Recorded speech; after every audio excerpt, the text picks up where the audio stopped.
Ahoy, me hearties, and welcome back to The Workaround. I am Bob Gilbreth, your host.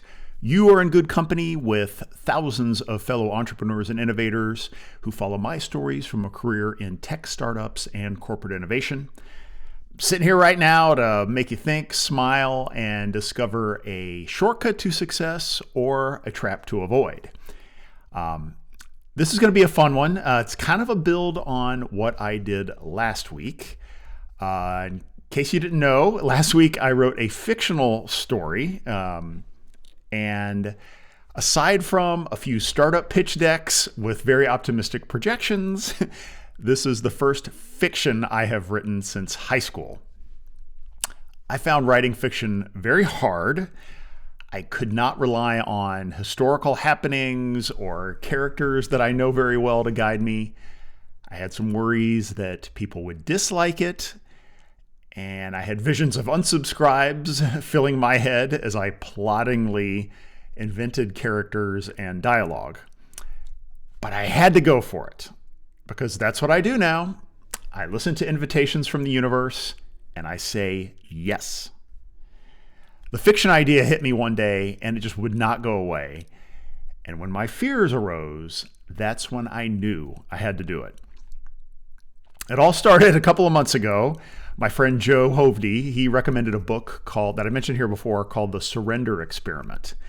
It's an autobiography of a man named Michael Singer, who became an accidental entrepreneur and a lot more by keeping calm and letting the universe tell him where he should go next. I've really always been interested in personal development, but especially in recent years, I've gotten more and more curious about the way the world works, the meaning of life, all those things. And so I heard the surrender experience and I took the lesson and I said, let me see if I can practice what he was preaching. And so these past couple weeks, I've been in default yes mode. When interesting and especially fear-inducing opportunities come my way. So today I'm going to share 3 stories, examples of what default yes has gotten me to in this recent period of time. And at the end, I'm going to invite you to join me on a next chapter of self-discovery. Here we go. This first one starts, I call it signing up for band camp.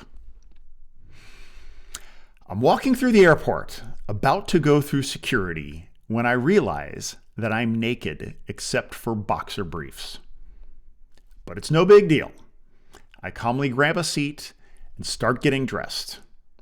The only problem is my socks don't match, but I figure no one will notice that small detail. Then I wake up. It's the morning before my first time singing and playing guitar on stage in front of an audience. I laugh at myself, knowing that this dream required no deep analysis. My subconscious reflected my fear and gave me the confidence to get past it. A few weeks earlier at a recurring happy hour with a group of friends, I learned that 2 of them would be attending a 2-day guitar clinic. Sean, a top music teacher in town, was bringing in Guthrie Trapp, one of the best blues guitar players in the world, where he would share some of his secrets with us. They said I should sign up, and since I play guitar, and since I've got this new model, I said yes. Only after signing up, which was 2 weeks before the clinic took place, do I learn that on Saturday night, the program's culmination, each of us will play alongside Guthrie live on stage at a local bar. Gulp. Then I discover I've been assigned Johnny Be Good by Chuck Berry. This was my backup preference. I'd never played it before, but I thought it would be cool since I own a hollow body electric guitar similar to what Chuck and Marty McFly used when they played the song. I probably should have spent more time looking at the difficulty of its solo and intro, and less time thinking about the cool synchronicity of our guitar models. I had expected to get my first choice, Mary Jane's Last Dance, which I know well, but another guy scooped that one up just minutes before I got my preferences in. Double gulp. So I've got 2 weeks before the event, and I begin working with my guitar teacher to break down the song and practice for an hour each night. Damn, it's hard. The day before the clinic starts, I give up. There's no way I can hit these exact notes alone in my house, much less hope to perform them flawlessly on stage for the first time. In the middle of day 2 at the clinic, though, each student gets a few minutes to rehearse their song with Guthrie. I'm clearly the worst guitar player of our group of 10, so sitting in front of even this tiny audience gets my stomach going. But first, I do boldly leap up and ask if I can sing my song. Everyone else is sticking with the lead singer hired as part of the backup band. But I love singing and playing more than anything, and I needed to get this bucket list item checked off. Then I explain to Guthrie that I'm way off on the intro and solo and suggest that he take those parts. The intro in particular is high stakes because there are no drums, bass, or rhythm guitar to play me in. I'd be kicking off the whole song. Did I mention that my song is the first one that any of us will be playing?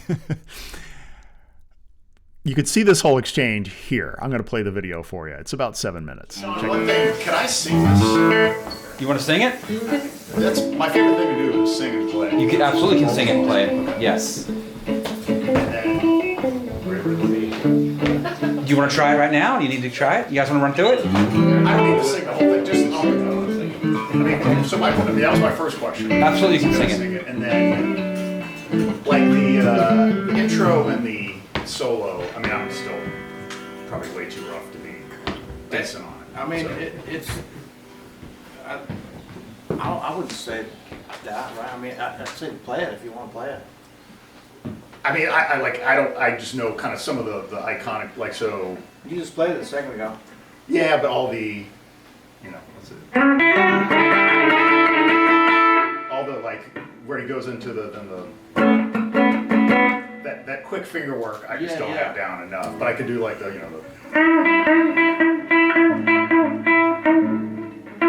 Yeah. And then kind of hack it into.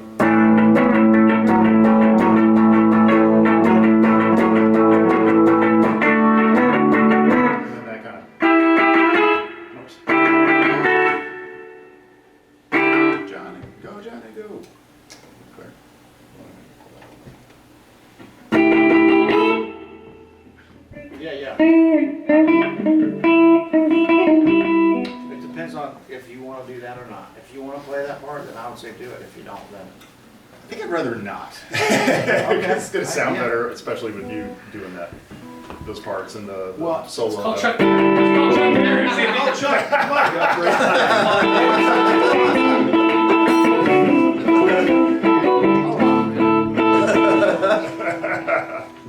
Let's just call each artist here.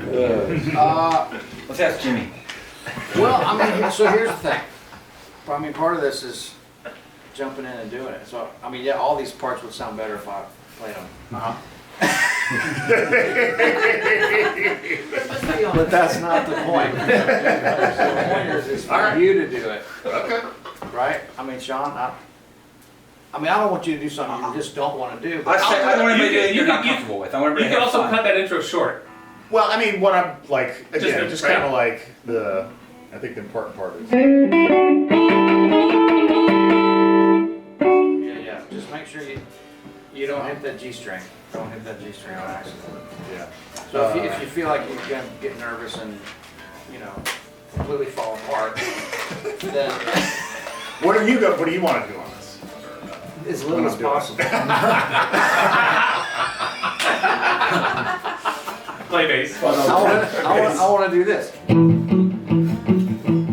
and then I want you to go. Just like that. No, but I mean, Yeah. it's just look. This is not really. We're not going down there to entertain the people at the bar. We're not. You're not worried about that. That's not really what this is Right. for. This is to give you an opportunity to play in a real world situation with a couple other guys on stage. So there's gonna be some spots that are a little rough. But guess what? Nobody's gonna get hurt. So I'd say Okay. if you want to do it, but if you don't, I'm happy to do it. I'll do it.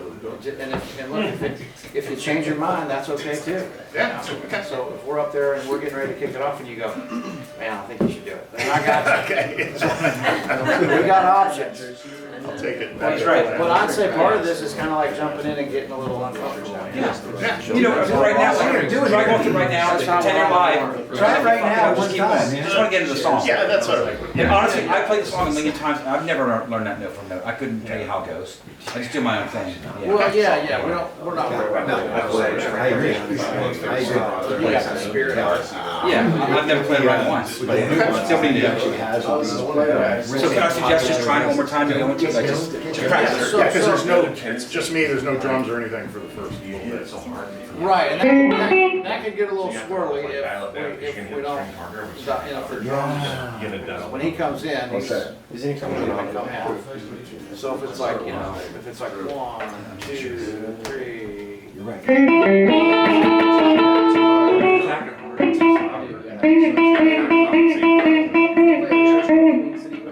you do that, that's gonna get a little squirrely. So if we do 1, 2, 1, 2, 3. Yeah, that's right. You're coming in right. Yeah, there's some pickup notes there, so you are getting in a little bit of. You're not getting right on the like 1, 2, 3, 4.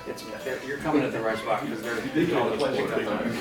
They come in a little bit at the end of the down. So yeah, like 1, 2,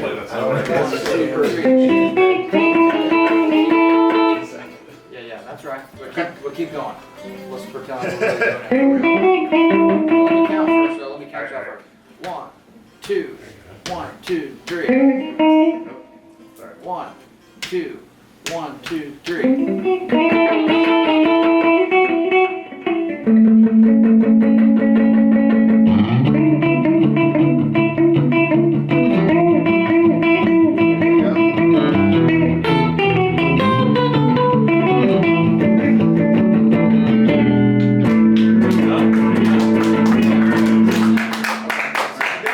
Do it again. You must have did something One more right. time. One more time. Do it again. Again, Do it again. again. And start singing. That was it. Come on, encore.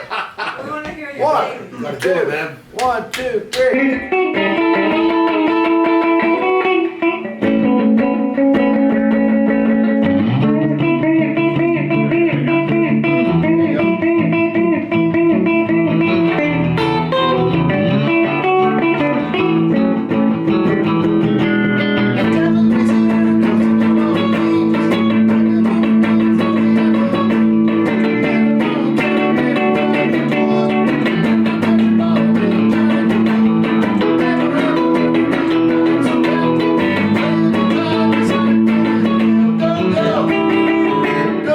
You got it, man.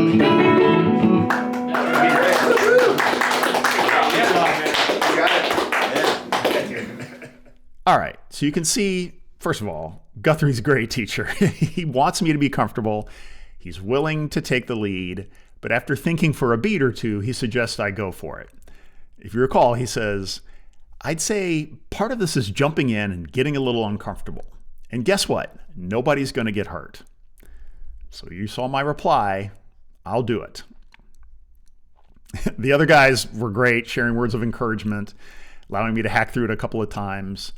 It really helped my confidence, and I could feel myself already there in those last couple of seconds, finding some shortcuts in the tricky parts that would allow me to reduce the degree of difficulty while keeping the iconic riffs of the song. So the clinic concludes, and we head to the suburban bar where I'll debut. With an hour to kill before showtime, I drink a tall beer to calm my nerves and find a quiet corner to mentally rehearse my lyrics and lines. I meet the backup band and watch as regulars from the neighborhood trickle in. They're here for the live music, but have no idea who we are. A big table in the back has a 50th birthday balloons on it. I'm glad somebody is there in my age group. Finally, it's time to go. I hop on the stage and plug in, winding my cable around my guitar strap like the pros do. Sean and Guthrie give a little speech about the program and announce, For some people, it's their first time on stage, including this guy, as he points back at me. But I don't pay much attention to the crowd's reaction. They're a blob of colors in my fuzzy vision. I'm too busy concentrating on keeping my left fingers in the correct starting position. Middle finger on the 3rd string, 4th fret, ready to slide to the 6th fret. Then I look back as the drummer counts me in.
In there, immediately I felt the fun of the moment, and I know was doing okay. With my guitar amped up and the band's big sound backing me, it was like riding a wave. I roll with it. Those 3 minutes are gone, it's over, and we get a nice round of applause and a few hoots from the audience. I unplug my guitar and hand the cable to my friend Michael, who will proceed to shred his way through Superstition by Stevie Wonder. As I put my guitar away in the pool table / green room off stage right, I laugh with pure joy. It was just so fun, amazing, memorable, all the good stuff, but also silly to be nervous about. I hear someone shout out, "Bobby, be good," outside the room. My fellow students trickle in and give me high fives as they tune up to take their turns on stage. And I'm already wondering how I might get back there again someday. And it all happened because I'm now default yes. Story 2, Dinner with Strangers. A few days later, I'm in Las Vegas for the annual Shop Talk conference, supporting our A2 influence business. Shortly after touchdown in Sin City, I randomly think about eating at Nobu. It's one of my favorite sushi spots, but I haven't been there nor thought about it in years. Alas, Nobu is not in our plans for the week, as we have other dinners scheduled at other spots. Maybe next trip. After a typical day of conferencing, happy hours, and dinner, our CEO Rob and I grab drinks with our old friend Natalie. We shoot the shit about old times and play a game of who's working where now. Then Natalie gets a text and learns that the clients she planned to host for dinner the next night have to cancel. She had to commit to a $100 deposit per guest to make that dinner reservation. Well, Natalie says, anyone want to go to Nobu tomorrow night? I've hit the jackpot in Las Vegas and didn't even have to place a bet. I successfully juggle my commitments to join Natalie and another friend of hers the following evening. The three of us converge at the Paris Nobu right on schedule and watch as two people at the host desk in front of us are turned away from their own table. They showed up too late for their reservation and begin to seep back into the casino concourse with sad looks on their faces. Then Natalie sees an invitation from the universe and offers her own invitation. She asks the pair, who we will soon learn are mother and daughter, if they want to join us at our table. They happily accept, and we have a wonderful time with these two strangers. The meal starts with an exploration of familiar places lived and jobs worked, and by the end, we're into heavy topics like spirituality and philosophy. We linger long enough to close the joint down and share hugs as we break from this unique bubble of human sharing and return back to our regular lives. I have even greater appreciation for my friend Natalie. She sees the light of opportunity, and she says yes. Story 3, Sheepdog on the Tubes.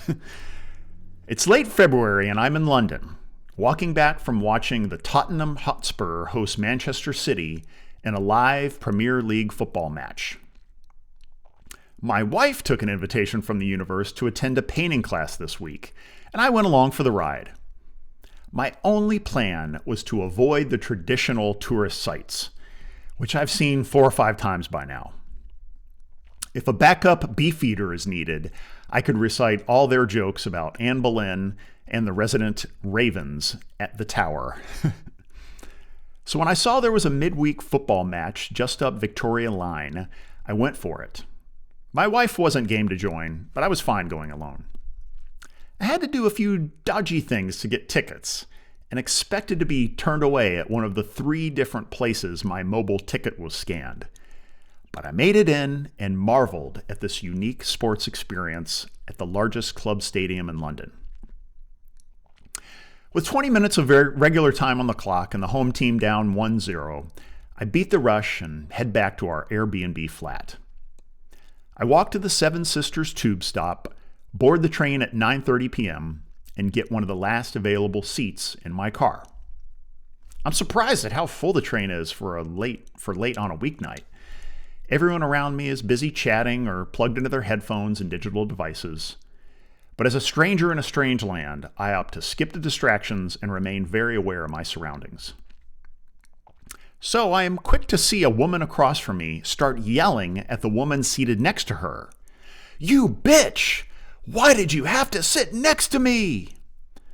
Then she slaps her. She slaps her so hard that the other woman's AirPod flies out of her left ear. The victim is dumbfounded. The slapper gets up and walks to the nearest train door, continuing to scream. My mind starts turning. Clearly, they are not friends or related. The slapper seems to be mentally unstable. And after living in New York City and riding subways like this often, it's not unusual to see stuff go down like this.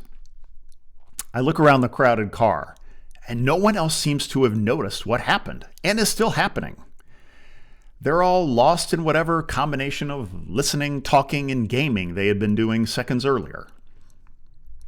Then the victim comes to her senses and pulls out her phone. She takes a picture of the still ranting aggressor, likely to use as evidence if charges need to be filed. I understand this reaction, but it makes me wince. Mentally unstable people tend to dislike having their photos taken mid-rant. So I'm not surprised when the slapper moves toward the victim again and pulls her arm back to take another swing. That's when I stand up. I move between her and the victim, hold out my hand, and say, no. So technically that's not default yes, but I'm sure you get the picture. The slapper immediately backs up and presses herself against the door behind her. She adds me to her cursing rants, but is no longer interested in taking another swing. I just stand there smiling and point to the AirPod sitting in the victim's lap. I was more worried about her losing that than I was about further escalation. In seconds that elapse like hours, the train reaches the next stop. The slapper gets off. I return to my seat. The victim smiles and says, thank you. There are no cheers in the car. No one offers to buy me a pint, much less induct me into the Order of the Garter. But I smile to myself as I realize I had this in me. I knew it was a test, and I'm so glad I passed it. Sometimes the invitations from the universe and our responses come without time to think. We learn about ourselves no matter which way things turn. That's the stories. Now how to hear and heed the call for yourself. You might be pumped up. You want to take the next invitation. Don't get too excited and say yes to everything that comes across your inbox or DMs. But do remember, this is a type of skill to build. All right, so here are a few things that help me. First, yes, yes, hell no. I came across this idea in a recent book and blog post. First, the internal voice in your head, when something comes to you, first, see if that internal voice of your intuition lines up. If it says yes, go to the next stage. Your curiosity and passion have hooked you. So the next stage is the voice of reason. If it checks out and approves it, if it says you're not crazy and it makes sense, there's another yes for you. Finally, listen for that voice of fear that says hell no and laugh at it. It's silly. It's almost always unnecessary. That hell no is your final yes to do it. And as the bard Guthrie says, nobody's going to get hurt. Number 2, make it a habit. The more you embrace these invitations, the more they just come to you. Subconscious processes in your mind kick in and stay on the lookout and point you to more. Now, I literally wake up in the morning and think about what wild thing might happen today. What story am I going to get to write about in my journal that night? What am I going to be able to share with my friends over beers the next day? How can I turn this into a Substack post or podcast and YouTube video? You got to feed the life experience beast. Third, baby steps. I know there's something on your bucket list that you've always been curious about or wanted to do. What's the easiest first step to get there? Returning to my band camp experience, it actually all started, over 10 years ago when I first played Guitar Hero. Yep, the video game. I got to expert level, won 2 contests, and realized it was time to try the real thing. I bought a cheap acoustic guitar and began 30-minute weekly lessons. Each time I take the next step in guitar now, I enjoy it more. It took me almost 8 years to get to hop up on that stage and play. And it's one of the only regrets I have in my life is that I didn't start that whole chain of discovery earlier in my life, because I'd be having even more fun today. Fourth, make space for the call to reach you. If the universe sees you're always busy, the opportunities are not going to come your way. Reserve time on your calendar for thinking, for random coffee meetings, for proactively connecting with people on LinkedIn. Cut out the mind stealers like social media and news apps. Be where shit happens. One of the best things I've experienced since becoming an empty nester and moving downtown is that I can say yes to all kinds of random things and meetups and events that I wouldn't have done before. Next, honor the organizers. My God, there is nothing harder today than volunteering to get people to do something together. Everyone's busy, no one replies, RSVPs are out the window. So when someone actually does take the initiative to organize something, I almost always say yes immediately. And I never complain about whatever place the person picked to go eat or whatever. Finally, this is about fighting the aging process. There's plenty of research out there that shows that as we get older, we tend to get stuck in our ways. It's easier to do the same things, eat the same stuff, and hang with the same people. But this can stall our development and might mean our brains shrink faster. If we're not out there fully living, we're just slowly dying. Life is not meant to be stable. We are floating down a river and cannot stop and stand against us. It's like riding a bike. We've got to keep moving to keep our balance and get anywhere. The shark that stops swimming stops breathing. Or like Alice in Wonderland's Red Queen, we are the product of an evolutionary process in which we must keep running to stay in place. You've been listening or watching me this far, which means something deep down inside you wants to take risks, reply with more yeses, and add new experiences to your life. This is your invitation. Take it.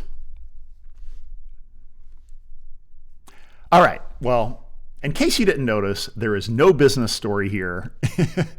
Like my fiction writing last week, today's topic stories are actually like another example of me venturing outside of my comfort zone and trying something new. In this case, to talk about life lessons versus business lessons with a slight life touch. And this is also an announcement that I'm going to be doing a paid Substack subscription now. This is an opportunity for you to get more content like this and to put me to work. I've been thinking about going on the paid route for a long time. I subscribe to several Substacks that I'm paying for. But the big thing that's been in my mind is like, why bother? So, why bother goes into, I'm not doing this for the money. I'm not expecting, thousands, millions, whatever of dollars about this. And I really want to positively impact as many people as possible. And I feared that putting up some kind of paywall for even part of what I'm doing would appear grabby and arrogant. And I just used the F word again, fear. And that's a sign that I need to lean in. I think what hit me strategically was that I've seen the paid option as a way for people who want to join me on digging further into these life topics to come with me on that journey. And for the people who are interested in more strictly business kind of stories, they can keep on the free side. So it's kind of a self-select in for those who want to go further. If you want to go further, I got a bunch of stories and topics I'm really eager to share with you. The other thing I'm kind of interested in is how having some paying customers will further motivate me. All this thing is just another example of saying yes to the call from the universe. And I'd like to add a very hearty thank you to the folks who, months ago over time have pledged their hard-earned dollars toward a paid option before I even had one yet. Brian, Rohan, Steve, Ralph, George, and Jim. You all are the wind in my sails that are getting me out of the dock to keep this journey going. And finally, last but not least, 100% of any revenue that comes in will be going back out in the form of paid marketing activities that will help bring more subscribers in, free or otherwise. So every dollar you contribute is going to helping pay it forward to other people to find this content and hopefully get a lot out of it like you have. So here we go. It's exciting. See you on the other side. Ahoy for now.